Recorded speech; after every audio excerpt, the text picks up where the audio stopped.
Good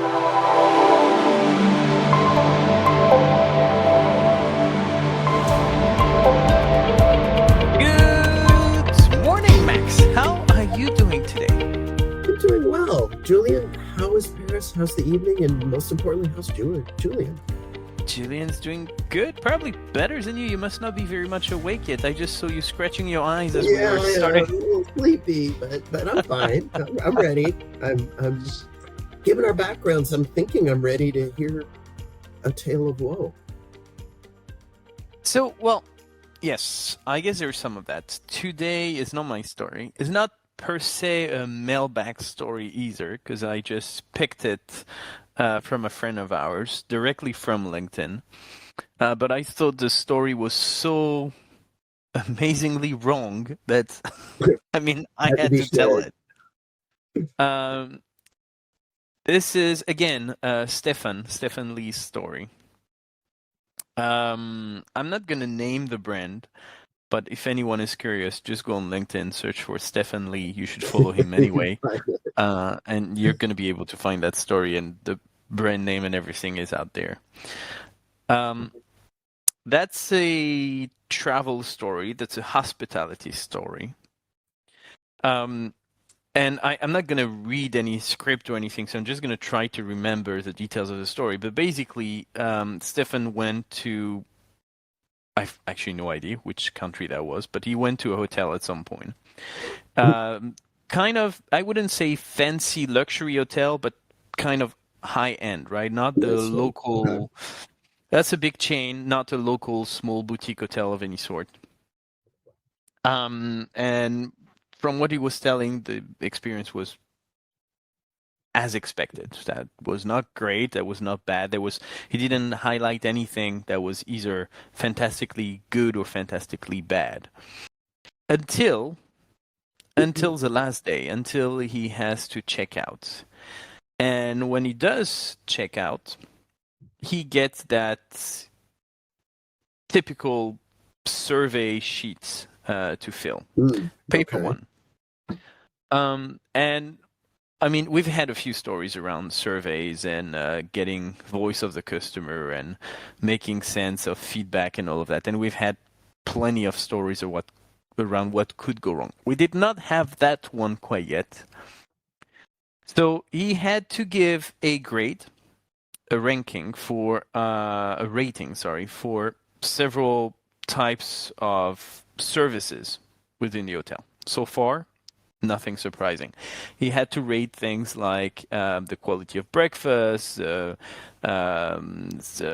cleanliness of the rooms, room service, front desk service, all these kind of things. So far, nothing surprising. It's maybe bad because you really should keep the survey very short or else people won't do it, but the common thing, no big deal.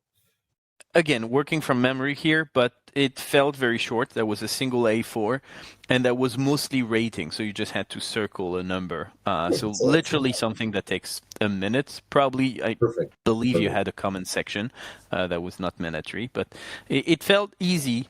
And it felt like the kind of thing you would typically fill while they are, checking your minibar consumption to give you the final bill. So something you would be inclined of doing because you're doing it while anyway they're checking your room and your card and your deposit and whatever that is. But then things went wrong because when Stefan is checking that sheet and ready to circle whatever rating he wants to give to each category, the rating goes from 7 to 10. Now, if anyone is familiar with NPS, even though that was not an NPS per se, because NPS is really about would you recommend blah, blah, blah to your friends and family. That was the same kind of system where I would assume they consider anything 8, 9, 10 to be positive feedback, anything 5, 6, 7 to be neutral, and anything below 5 or whatever is a threshold to actually be negative. And then what they usually do is that they take the positive minus the negative, and that gives you your NPS result.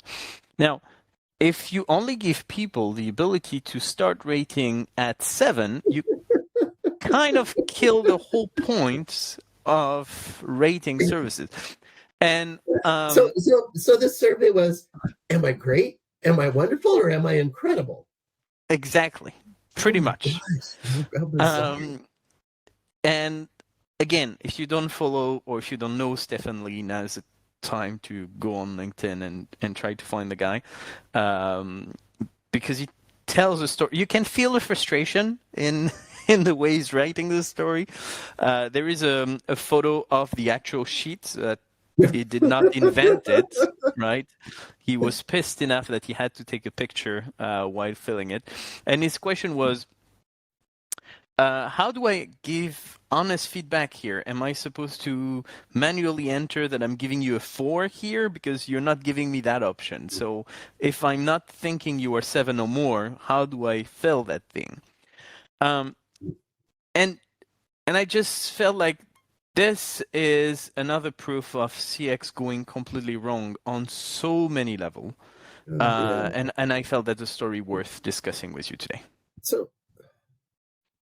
so there's 2 or 3 possible reasons for something like that. One is what we're assuming.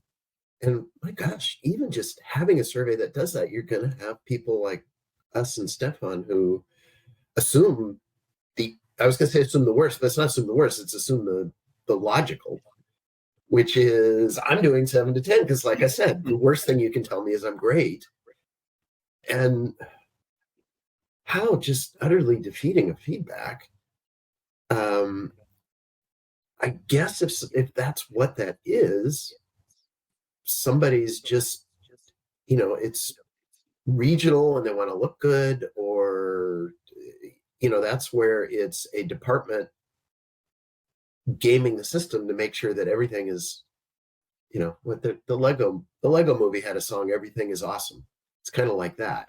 It's I mean, it could be it's a 3 scale and somebody had some bizarre reason why they said, oh, 7 to 10 is the most fair way to do a 3 scale, but that doesn't make any sense at all. No, Yeah, I'm with you. I can't come up with a non-nefarious reason for this. So there are 3 angles I'd like to take. First, I think it defeats the whole purpose of giving feedback. So we can look into that one specifically. Second, I think it shows a lack of respect for your customers. Probably something worth discussing a bit as well. And third, it looks like a serious lack of management from either the local hotel management or even the headquarter or the franchise altogether. I don't even think that's a I franchise. hope so. Can you imagine if that is at the highest level of the corporation? This is how we want to get feedback. So starting with the first one, why do you ask for feedback? There are typically 2 reasons why you'd ask for feedback. You could ask, and often is a mix of the 2. You could ask for feedback because you genuinely want to improve your services and therefore you want to understand what's good and what's bad about what you're doing. And the second reason is because based on the first one, you want to make sure you incentivize your people in doing the best they could. And using customer feedback is a good way to know whether the performance is getting better and whether they should get bonuses and incentives of sort and all of that. Now, doing that, you probably do a very good job at giving great bonuses to your people for all the wrong reasons. But the first part, which is the core of asking for feedback, you defeat it entirely because you basically telling your customers, I do not want feedback. I want you to validate how fantastic I am so that I can get my bonus. Exactly. The other point I would make is, we do tons of research around CX and voice of the customer, etc. And another piece is this concept of closing the loop. When somebody's unhappy, when somebody has a complaint, you follow up and you close that. And there's no doing that with this because nothing is ever bad. Yeah, you don't have to. People are genuinely thrilled with their experience. So what kind of loop do you want to close? And now, typically, surveys are difficult because most people don't answer. even if so there are so many categories of surveys. There are so many surveys that are built the wrong way. They are too long. They are too complex. They are paper based. Right. There are so many We've reasons. had discussions on that. Exactly. There are so many reasons why people would not fill a survey. And even when you make it super simple, as well constructed, as short, as straightforward and all of this, even then, most people would not fill it because you don't feel like it. And the only Now, ones who do are really mad. and I'm getting to that point, which is here they built it very well. It's short. It's apparently, from what I understand from the story, it's something you do at the front desk while they're doing something else. So you have literally no reason not to fill it. But they found a way to make you not want to fill it because typically either people who are very angry or people who are really over the moon would actually fill this kind of survey because they either want to shout their love to the brand or they want to tell the manager how poor the service is. And here Right. you can't do that. So it's really defeating the entire purpose of building that survey in the first place. Yeah. Yeah. So I I think you're right, and I have an experience that I can share that kind of shows that a mindset along these lines exists, although not this extreme.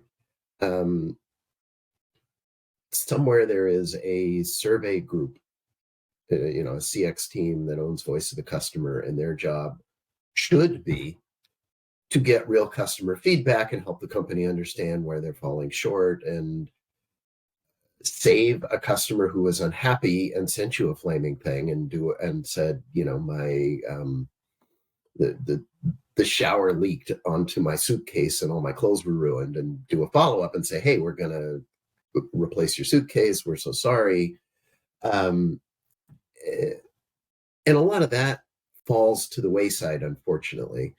And it becomes too much you know I because how do you judge a voice of the customer program? It's hard to say what are the improvements you did to the company. You can do that, and hopefully people do that, but it's pretty darn easy to say, hey, our scores went up or our scores went down. So to your point, it's probably all about bonuses. We we did some research where we were looking at um, all the call recordings in a contact center, and now with AI you can get that information, quantify it, and actually use it as a better voice of the customer because it's the literal voice of the customer. And one of the CX teams that was approached to say, hey, what do you think of this, their response was, oh, we don't want to do that, that's going to devalue our surveys. So there's a corporate mindset that happens of, my job isn't, I've lost the sight of what I'm supposed to be doing, which is getting this feedback so the company can improve. My job is to deliver surveys and have them come out good. And something along this line has got to have happened. I don't know what else it could be. And that goes to the second point I was making, lack of respect for your customers. Because you're really using your customers as tools to get to your point, which is getting my bonus. And not only you don't provide them with a proper survey with all the options they deserve, but you literally lack complete respect for them, saying, you're stupid enough that you're not going to notice that it's going from 7 to 10, right? You're not smart enough that you'll realize that there's probably something before 7 on that rating, and we're just not showing that to you. It's so disrespectful. It's really taking your customers for idiots, which leads to the third point, and you're kind of making it here. How does corporate let that happen? So again, to give the context, not a small boutique hotel, a big chain worldwide. You find these hotels all over the world. I can't believe they don't have something somehow, what would you say, standardized across the various hotels. Yeah. I can't believe every hotel is doing that. So that must be that one specific hotel manager deciding that it makes way more sense to grade it that way. But how did that happen? How did corporate not catch it? How did that go through the cracks? That's really mesmerizing for me. Yeah, because you would think somebody in the C-suite stays at their hotel occasionally and would get that survey. And wouldn't they notice? Maybe, maybe I don't know. I don't even Even without that, I mean, that's a great point. Hopefully, they're using their own product every now and then. But even if they don't, the surveys go somewhere, right? There should be a few red flags. Either you see this specific hotels never get a grade below 7. There is something weird. Either they are, maybe they are really fantastic, but then you should send a few people there to find out what they are doing so right or so wrong in that case. Or there should be another kind of red flag, which is we're not receiving these surveys, we don't see the results, or we are seeing only incredible results. I don't know. There should be a red flag at some point. It can go only for so long before someone notices it, unless this survey is never ever used by corporate to really identify the problems and the quality of the service, and that's a way bigger problem they have to deal with. Yeah, I'd be willing to bet it's something along those lines. I've never understood the subtlety of hotel ownership.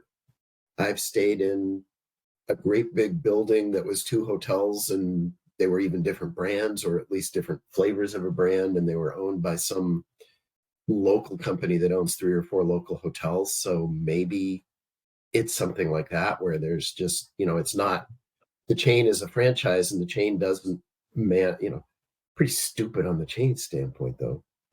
It's hard to imagine they wouldn't.